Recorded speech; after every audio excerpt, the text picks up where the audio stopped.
given my very relaxing location right now, I thought it would be a perfect opportunity to do this video about the nervous system, brought about by a question from a client this morning in a message. And I shared with her this little gem, or this little bit of, as she called it, wizard brain, or what I think she termed it. But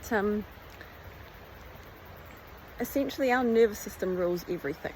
So if we don't have control of our nervous system state, we cannot and will not be well. We cannot heal, we cannot be calm, we cannot get into the parasympathetic state that our bodies require for their best healing, digestion, repair, regeneration, etc.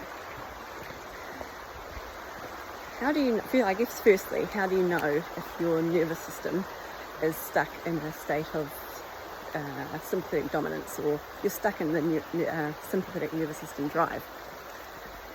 So there's a couple of different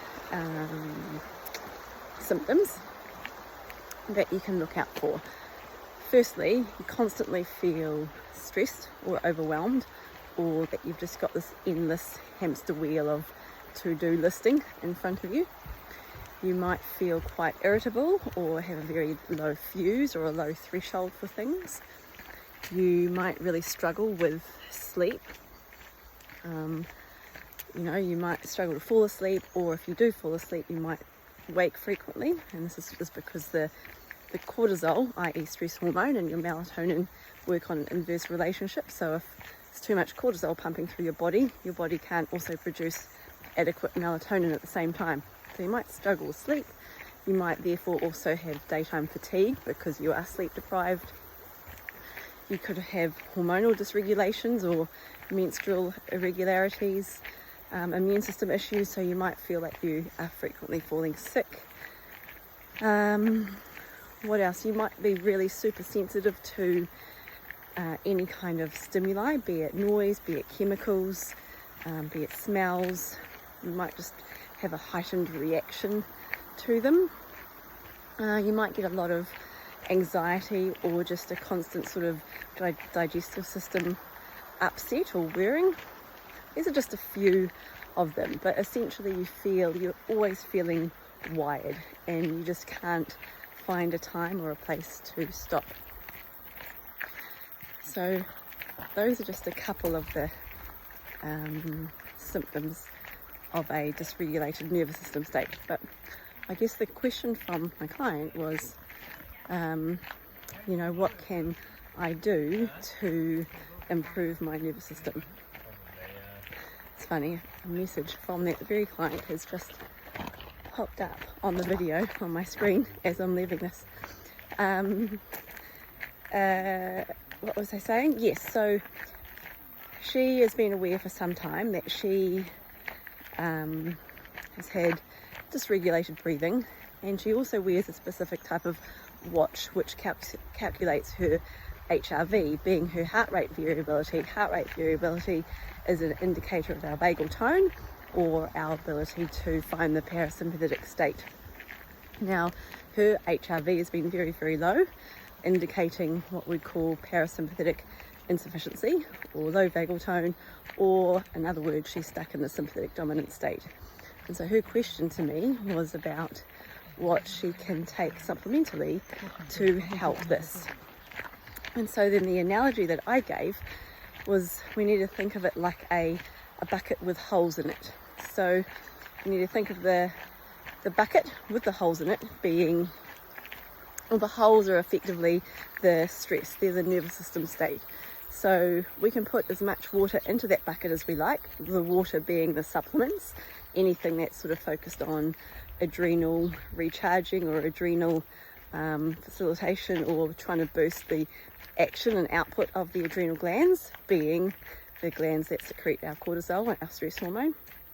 We can put as much water into the bucket, or as many supplements as we like into the bucket, but if there are still holes in the bucket, i.e. the stress, then we are not actually going to balance the ledger. We're just going to continually be peeing out those adrenal supplements and not really bring in balance. So what we actually need to do is take stock of the